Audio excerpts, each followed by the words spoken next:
Dari masa ke masa, tindak kejahatan akan selalu ada, seolah tak ada habisnya. Ketika satu tertangkap, maka bakal ada pelaku lainnya.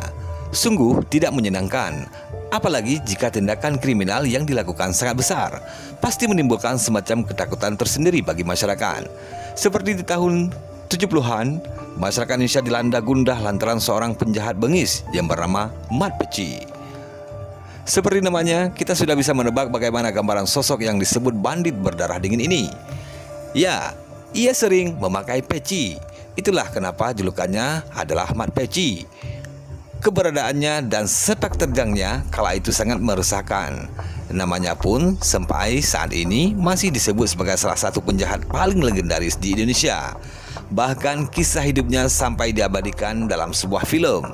Nah, untuk lebih mengetahui sosok Mat Peci, simak terus videonya. Disebutkan bahwa Mat Peci merupakan keturunan dari orang terpandang.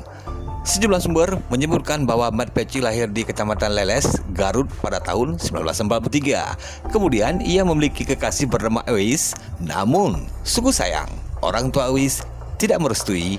Mengetahui hal tersebut, Mat Peci akhirnya mengambil sebuah keputusan. Mat Peci memutuskan untuk merantau ke Bandung. Dengan merantau, ia yakin ingin mengubah nasibnya supaya kelak bisa mendapat restu orang tua Ewis.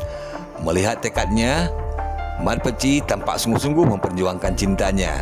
Tapi nasib ternyata berkata lain. Berjuang dan bertahan hidup memang butuh upaya dan kerja keras. Seperti Mat Peci yang pernah menjadi calo artis bioskop di sekitar Cidadas, Bandung. Hal itu menjadi salah satu pengalaman mirisnya saat merantau di kota kembang tersebut.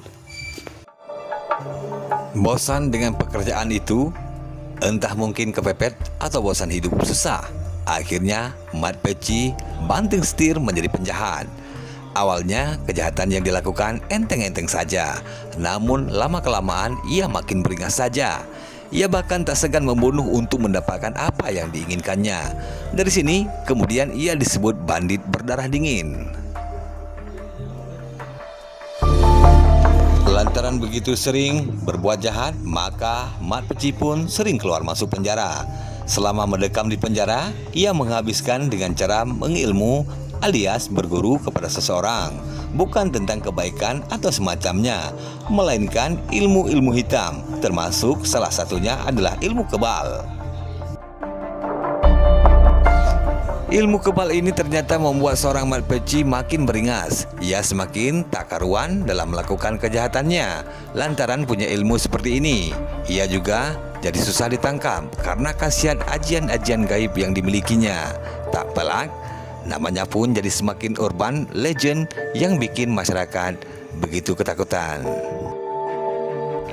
Sampai akhirnya sebuah penyergapan terjadi pada tahun 1978 di stasiun kereta api Leles, Kecamatan Kadungora, Garut. Mat Peci tewas dengan berondongan peluru dari polisi. Tampaknya ilmu kebal yang konon dimilikinya tak mempan digunakan untuk menahan serangan peluru dari senjata polisi. Sungguh akhir yang begitu mengenaskan yang dialami oleh seorang Mat Peci.